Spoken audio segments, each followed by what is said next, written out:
They told you it was just sand, just a few reefs in the middle of the ocean, nothing to worry about. But right now, at this very moment, somewhere deep in the South China Sea, a radar system is spinning. Fighter jets are parked inside climate-controlled hangars on a man-made island that did not exist 20 years ago. Missile launchers are pointed at the sky. And the United States Navy, the most powerful naval force ever assembled in human history, is watching every single move. This is not a future scenario. This is not a warning from a think tank. This is happening today. And the story of how we got here, the decade of dredging, building, monitoring, confronting, and praying that this cold standoff never becomes a hot war, is one of the most important and least understood stories of our time. So stay with me, because we are going to walk through every single chapter of this extraordinary saga, from the first bucket of sand dumped onto a submerged reef in 2013, all the way to the electronic warfare installations that satellite cameras revealed just weeks ago in 2025. This is the full story of China's artificial islands and the United States Navy that has been watching them grow. Let us start at the beginning, and the beginning is water. Almost nothing but water. The South China Sea is a massive body of water in Southeast Asia, roughly 1.4 million square miles, connecting the Pacific and Indian Oceans through critical choke points. About half of the world's merchant shipping passes through these waters every single year. We are talking about more tanker traffic than the Suez Canal and the Panama Canal combined. Oil, electronics, food, everything flows through here. If you control the South China Sea, you control the economic lifeline of the entire Indo-Pacific. For centuries, fishermen, traders, and navies have sailed these waters under the understanding that they belong to no single nation. The United Nations Convention on the Law of the Sea, or UNCLOS, tried to formalize this with clear rules about what countries can claim and what they cannot. But China had a different idea. China drew what it called the Nine-Dash Line, a sweeping arc that curves all the way around most of the South China Sea and claims about 90% of it as historically Chinese territory. Vietnam says those are their waters. The Philippines says those are their waters. Malaysia says the same. Brunei says the same. Taiwan even has overlapping claims. For decades, this simmered as a diplomatic argument, a legal dispute, a frustrating back and forth that produced little resolution. Then around 2013 and 2014, China stopped arguing and started building. The shift was breathtaking in its audacity. Chinese dredging ships appeared at submerged and barely above water reefs in the Spratly Islands, one of the most contested island chains in the sea. These were not islands. These were barely features, low-tide elevations and submerged rocks that barely registered on navigation charts. And China began turning them into something else entirely. Giant dredging vessels, the kind that can swallow the seafloor and spit it out somewhere else, began pumping millions of cubic meters of sand onto these reefs.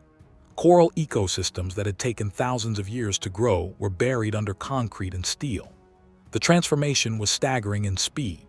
In just a few years, reefs that appeared on maps as underwater hazards became islands with runways, hangars, harbors, barracks, radar towers, and eventually missile batteries. The scale of what China accomplished would have seemed impossible if satellite cameras had not captured every step of it. By 2015, when the world really began paying attention, the numbers were already alarming. The Asia Maritime Transparency Initiative, a project of the Center for Strategic and International Studies in Washington, was using commercial satellite imagery to track the construction in near real time. What they found was staggering. 3 reefs in particular, Fiery Cross Reef, Mischief Reef, and Submerged Reef, were being transformed at an almost industrial pace. Fiery Cross Reef would ultimately grow to 677 acres of new land. Mischief Reef would become 1,379 acres. Submerged Reef would reach 976 acres. All told, China created roughly 3,200 acres of new land in the Spratly Islands alone, land that had not existed before. The total is somewhere around 1,295 hectares of brand new territory, conjured from the seafloor by Chinese engineering. It was in March 2015 that a name for all of this entered the American military lexicon. Admiral Harry Harris, then commander of the U.S. Pacific Fleet, looked at the satellite images and called it what it was. He called it the Great Wall of Sand. The phrase was vivid and it was accurate, and it stuck. Unlike the original Great Wall, built over centuries to keep invaders out of China's northern frontier, this new wall was being built outward, into international waters, to project Chinese power far from the mainland. Harris was not speaking quietly. He was raising an alarm in public because he understood something that many politicians and diplomats did not yet want to accept. This was not a construction project. This was a strategic military campaign. The question that haunted American military planners from 2013 onward was deceptively simple. What exactly was China building? Beijing's official answer was consistent and soothing, and almost certainly misleading. Chinese Foreign Ministry spokespeople said the construction was meant to improve working and living conditions for Chinese personnel stationed in the area. They talked about lighthouses for navigation safety. They talked about weather stations and fishery assistance for ships passing through. They talked about providing public goods and services to the international community. It was a masterclass in diplomatic deflection. Defense analysts at IHS Janes, one of the most respected military intelligence firms in the world, saw it differently. They described what China was building as a methodical, well-planned campaign to create a chain of air and sea-capable fortresses. Look at what was actually built, and it is not hard to understand why Janes used the word fortresses. On Fiery Cross Reef alone, a runway appeared that measured approximately 10,000 feet in length. Admiral Harris described the significance of that number in almost theatrical terms. A 10,000-foot runway is large enough to take a B-52. It is almost large enough for the space shuttle. It is 3,000 feet longer than you need to take off a Boeing 747. That runway was not built for Coast Guard helicopters and fishery patrol boats. It was built to accommodate virtually every aircraft in China's entire military inventory, from surveillance planes and tankers to fifth-generation fighter jets. The hangars being constructed alongside the runway appeared specifically designed to shelter and protect tactical fighter aircraft from attack. This was not a lighthouse. This was an air base. And Fiery Cross Reef was just one of 3 major installations. The same infrastructure was appearing on Subai Reef and Mischief Reef. 3 full-scale military bases, built on what international law considers to be international waters, positioned to give China surveillance coverage, strike capability, and logistical reach across the entire South China Sea. Military analysts understood that a network of these islands, equipped with radars, runways, and eventually missiles, would create an overlapping web of detection and firepower that could challenge the freedom of movement of any foreign military force in the region, including the United States Navy. Now here is where the human drama of this story begins, because the United States was not simply watching from a distance. It was flying right over these islands while they were being built, and China was furious about it. In May 2015, a U.S. Navy P-8 Poseidon aircraft, a sophisticated surveillance plane built on a Boeing 737 airframe and packed with sensors, flew directly over Fiery Cross Reef. CNN cameras were actually aboard the aircraft for that flight. The footage they captured showed the reef mid-construction, cranes and equipment and fresh concrete visible from the air. And then the radio crackled to life. A Chinese naval officer on the ground came on the frequency and ordered the American crew to leave. Not once, not twice. 8 separate times the Chinese military radioed the P-8 Poseidon during that mission and demanded it depart what they called Chinese airspace. 8 times the American crew calmly responded that they were exercising their rights in international airspace and declined to leave. The images and the audio recording of those exchanges made news around the world. It was a moment of extraordinary tension, a preview of the confrontational dynamic that would define the next decade. What the Americans were doing in 2015 with those surveillance flights was not simply gathering information. It was making a legal and strategic statement. The United States has maintained since 1979 a program called Freedom of Navigation Operations, or FONOPs. The principle behind FONOPs is simple but profound. When a country makes a claim to waters or airspace that the United States considers excessive or illegal under international law, the American military physically challenges that claim by sailing or flying through the contested area. The idea is that if you do not challenge an unlawful claim, you allow it to harden into accepted practice. Silence, in international maritime law, can be interpreted as consent. So the U.S. Navy sails through these waters specifically to signal that it does not recognize the claim, that it does not consent, and that it never will. But translating that principle into an actual operation near China's New Islands required significant political courage.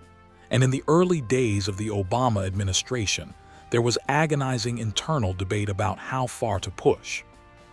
For months throughout 2015, American military commanders urged the White House to authorize a freedom of navigation operation that would put a U.S. warship inside the 12 nautical mile zone that China claimed around its artificial islands. The debate was fierce. Some advisors worried about provoking a military incident. Others worried that not doing it would signal American weakness. Finally, after months of deliberation, the order came. On October 27, 2015, the guided missile destroyer USS Lassen, hull designation DDG-82, steamed to within 12 nautical miles of Submerged Reef and Mischief Reef. It was accompanied by 2 maritime surveillance aircraft, a P-8 Poseidon and a P-3 Orion. The Chinese response was immediate. Beijing called it an illegal intrusion. Vice Foreign Minister Zhang Yesui summoned U.S. Ambassador Max Baucus to the Foreign Ministry to lodge a formal protest, calling the operation a serious provocation. Chinese warships shadowed the Lassen throughout the passage. The Chinese Foreign Ministry issued a statement warning that China would firmly respond to any deliberate provocation by any country. But the Lassen did not leave. It completed its passage through international waters and continued on. The operation was complete. The United States had, after years of hesitation, finally drawn a line in the water. The years that followed brought an escalating rhythm of confrontations. In January 2016, the USS Curtis Wilbur sailed within 12 nautical miles of Triton Island in the Paracel Islands. Chinese state media erupted, calling the maneuver unprofessional and irresponsible. In May 2016, the USS William P. Lawrence came within 12 nautical miles of Fiery Cross Reef itself, the largest of China's new fortresses. The Chinese government protested each time. The U.S. Navy carried out each operation anyway. The Obama administration authorized 2 FONOPs in 2015 and 3 in 2016. The message being sent was clear but measured. We know what you built, we are watching, and we do not recognize your claim. Meanwhile, the construction never stopped. By late 2016, the artificial islands had acquired what American officials described as significant weapon systems, including anti-aircraft and anti-missile systems.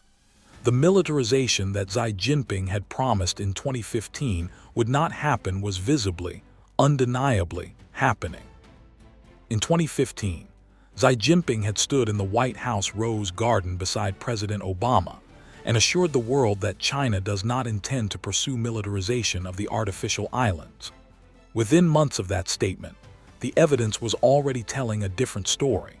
In February 2016, satellite imagery confirmed that China had deployed HQ-9 surface-to-air missile systems to Woody Island in the Paracel Islands.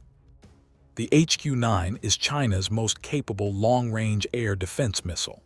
It is broadly comparable in capability to Russia's formidable S-300 system. With a range of approximately 125 miles, a battery of HQ-9 missiles stationed on an island in the South China Sea could threaten any aircraft operating in a very large radius. Admiral Harris responded publicly, saying the deployment would not be a surprise but would be a concern, and would be contrary to China's pledge not to militarize the region. He went further, telling reporters at a briefing in Tokyo that the U.S. would conduct more and more complex freedom of navigation operations. "We have no intention of stopping," he said. The Trump administration arrived in January 2017 and briefly paused freedom of navigation operations, apparently hoping that China might increase pressure on North Korea in exchange for American restraint in the South China Sea. That diplomatic experiment failed. By mid-2017, the operations had restarted, and under the Trump administration they actually accelerated in frequency. In 2019 alone, the U.S. Navy conducted 9 separate freedom of navigation operations in the South China Sea, more than in any previous year since the program intensified in 2015. The message from Washington, regardless of which party occupied the White House, had solidified. The South China Sea would remain open, but the military balance in the region was shifting in ways that simple ship transits could not reverse.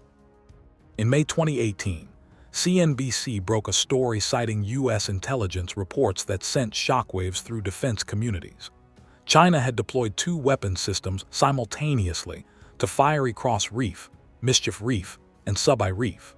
Those weapons were the HQ-9B surface-to-air missile system and the YJ-12B anti-ship cruise missile. The HQ-9B has an approximate range of more than 120 miles against aircraft. The YJ-12B, a supersonic anti-ship cruise missile, had a range estimated at between 200 and 250 miles in its ground-launched variant. The combination was extraordinarily powerful. The surface-to-air missiles could threaten American surveillance aircraft and fighter planes flying anywhere near these reefs. The anti-ship cruise missiles could threaten American warships operating deep into the South China Sea.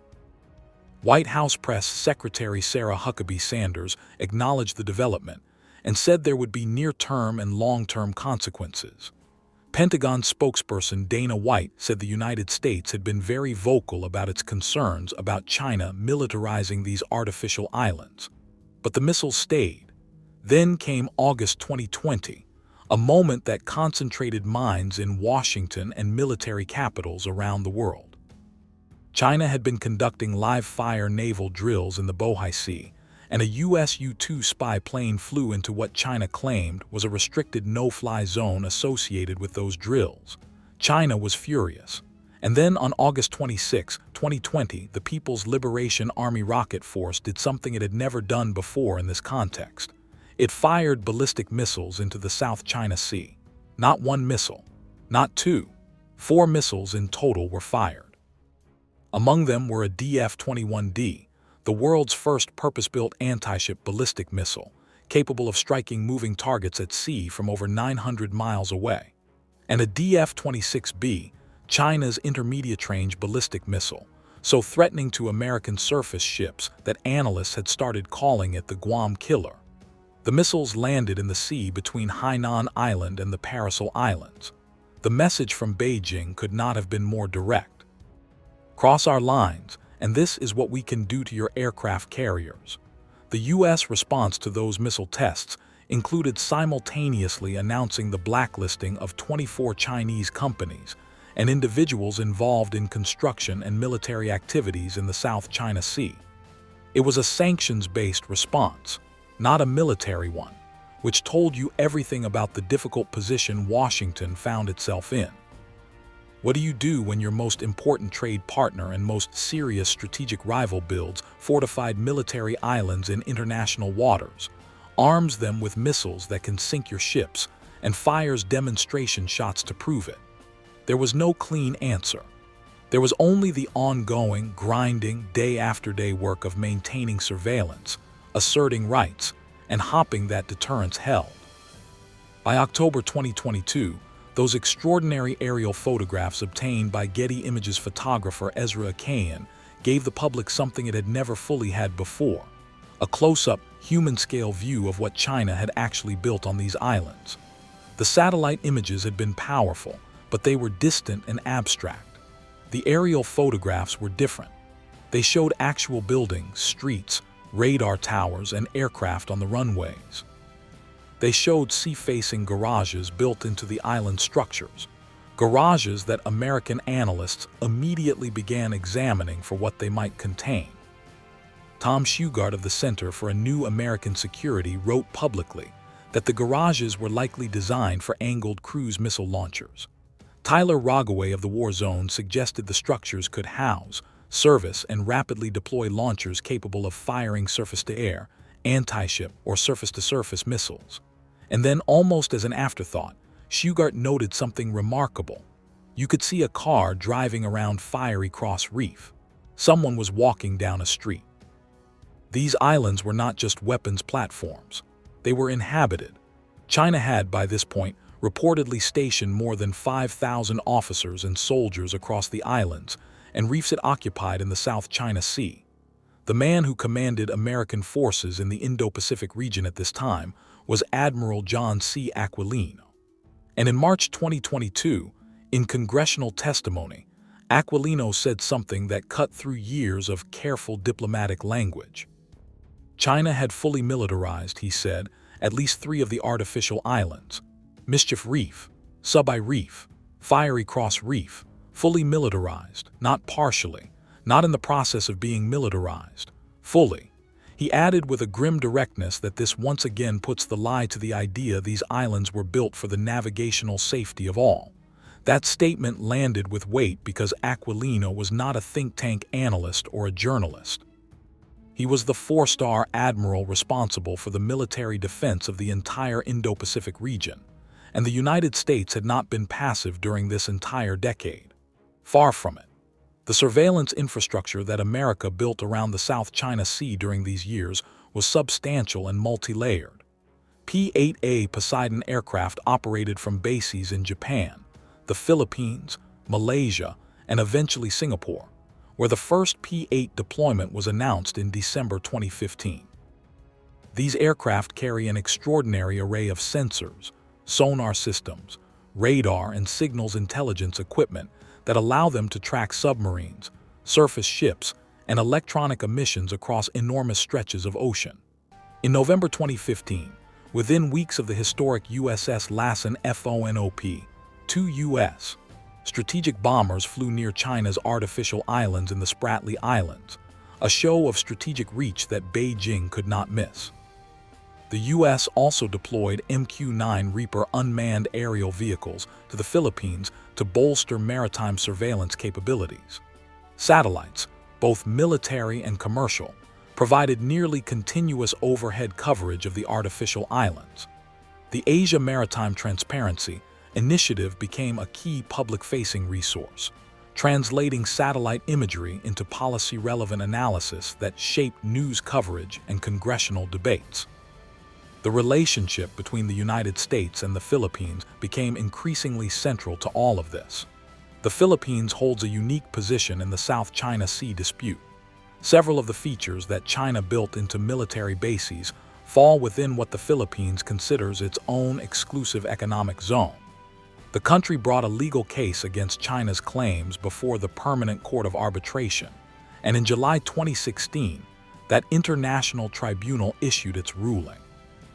The verdict was comprehensive and unambiguous. The tribunal found that China's expansive maritime claims under the 9-dash line have no legal basis under international law. It held that artificial islands cannot generate the same maritime rights as naturally formed islands. It found that China had violated the Philippines' rights in its own exclusive economic zone. China's foreign ministry responded immediately and contemptuously. The ruling, Beijing said, was illegal, null and void, and non-binding. China neither accepts nor recognizes it, and would never accept any claim or action arising from the award. The tribunal had no mechanism to enforce its decision, and so the islands remained exactly as they were, armed and expanding. The incident involving flares fired from Subai Reef in 2025 at a Philippine aircraft conducting a maritime domain awareness flight captured just how raw and dangerous the tension had become. Philippine Coast Guard footage recorded 3 flares fired from the reef toward the aircraft as it conducted what Manila described as a lawful overflight. The Philippine Bureau of Fisheries aircraft was monitoring the marine environment and checking on Filipino fishermen in what Manila calls the West Philippine Sea. China fired warning flares at a fisheries surveillance aircraft. That is where we are.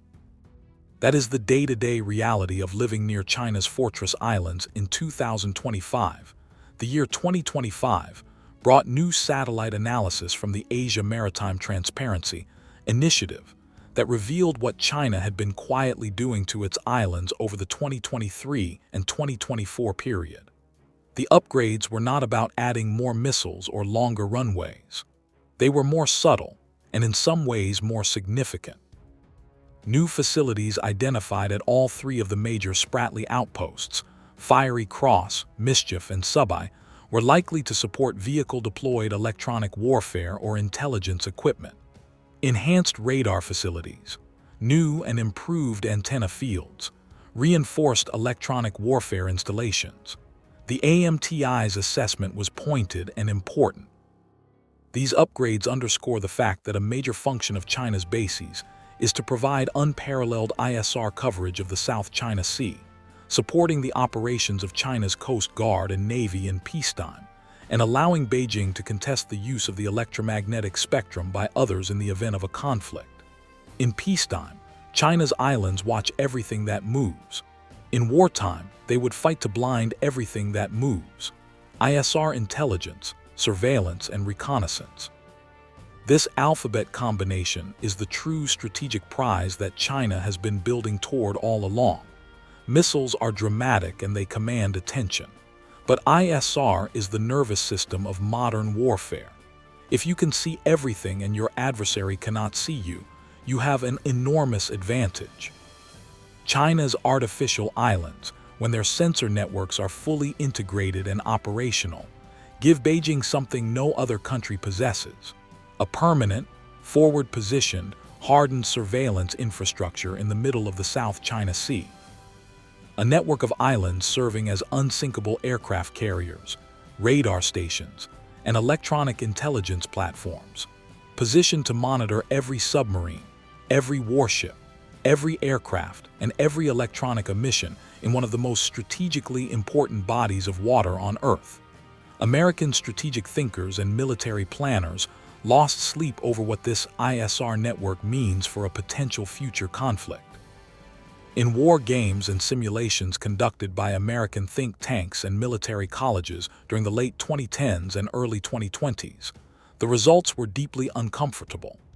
Bonnie Glaser, director of the China Power Project at the Center for Strategic and International Studies, publicly revealed that in simulations of a Chinese invasion of Taiwan conducted for the period around 2030, the outcomes were deeply worrying. Multiple simulations, conducted by different institutions using different methodologies, arrived at the same troubling conclusion. China's anti-access and area denial capabilities, the missiles, the islands, the submarines, the electronic warfare systems working in combination, had the potential to prevent or severely complicate American military intervention. These were not fringe analyses.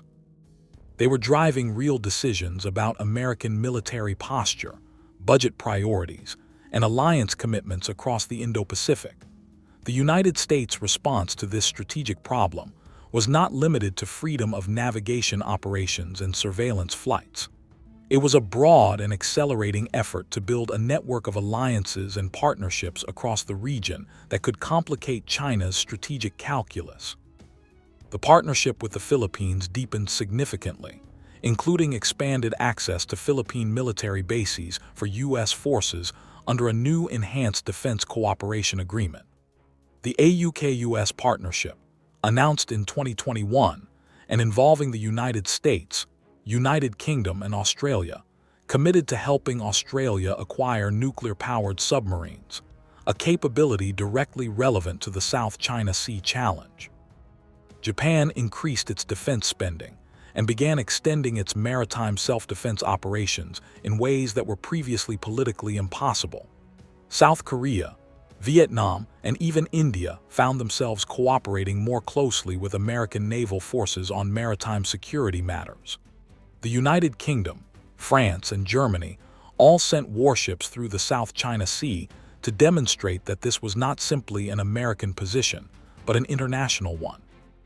And through all of it, China kept building, kept expanding, kept upgrading, and kept insisting that everything it did was defensive, legal, and peaceful. There is something psychologically important to understand about how this decade of confrontation unfolded, and it relates to a concept that analysts call gray zone warfare.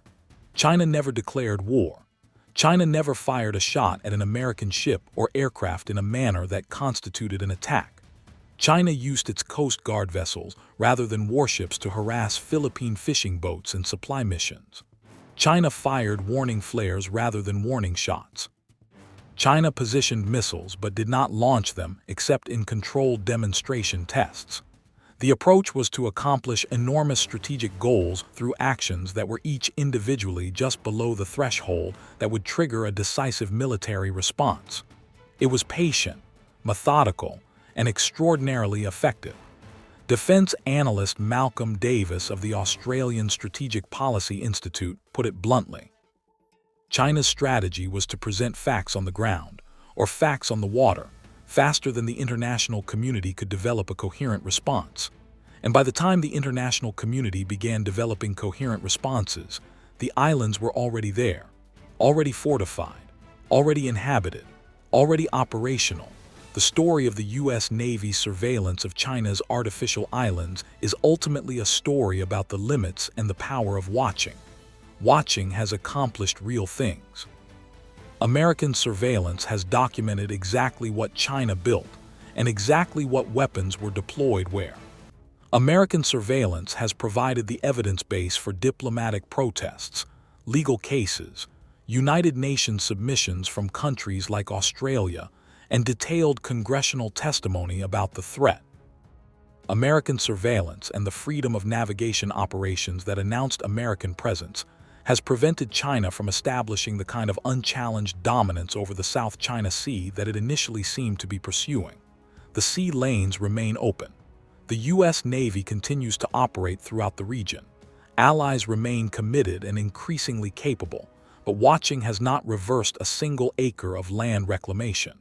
The islands are still there. The runways are still there. The missiles are still there. The soldiers living on streets on Fiery Cross Reef are still there. The electronic warfare systems installed in 2023 and 2024 are still spinning. The standoff continues, and everyone with knowledge of the situation understands that it is fragile. Let us be clear about what the stakes are. The South China Sea is not an abstraction. About $5 trillion of maritime trade passes through it every year. Oil from the Middle East flows through here to power Japanese factories and Korean cities and Chinese power plants. Semiconductors and electronics flow the other way. Food flows in multiple directions. If this sea were ever closed to international commerce or controlled by a single power that could impose conditions on access, the economic consequences would be felt in every country on Earth. Every grocery store, every gas station, every hospital receiving medical supplies. The South China Sea is not just a military problem. It is a global economic lifeline, and its governance determines much of the shape of the 21st century world order. For the sailors and aviators of the United States Navy who have been doing this work every day for a decade, the mission is personal and it is relentless. It is the P-8 crew that launched from a base in the Philippines at 4 a.m. and flew out over a pitch-black ocean to track the electronic emissions from a new radar installation on Submerged Reef. It is the destroyer crew that spent days threading through the South China Sea, knowing that Chinese vessels were shadowing them, that cameras were tracking them, that the whole world, or at least the parts of the world that pay attention to these things, was watching to see if they would blink. It is the intelligence analysts back at Pearl Harbor and in Washington who spent years building up the picture of what China had actually created, reef by reef, radar system by radar system, missile battery by missile battery, so that American decision-makers would never be surprised. These men and women did not choose an easy assignment. The South China Sea mission requires sustained professional courage. It requires flying close enough to learn things that matter while not flying so close that you create an international incident. It requires sailing through waters that a nuclear-armed great power insists are its own sovereign territory, while maintaining composure and following rules of engagement that are designed for a world trying very hard not to go to war. It requires watching a situation deteriorate year by year and reporting honestly about what you see even when the honest picture is not a comfortable one. We began this story with sand, with reefs and shallow water and the industrial roar of dredging ships in the middle of the night. We have traveled through a decade of strategic competition, missile deployments, legal rulings, diplomatic confrontations, and quiet, sustained surveillance operations that most people on Earth will never know happened. And we arrive in 2025 with a situation that is stable but deeply uncertain. China's islands are more capable than ever. American surveillance and freedom of navigation operations continue. The region's nations are more aligned with each other and more aligned with the United States than they have been in a generation.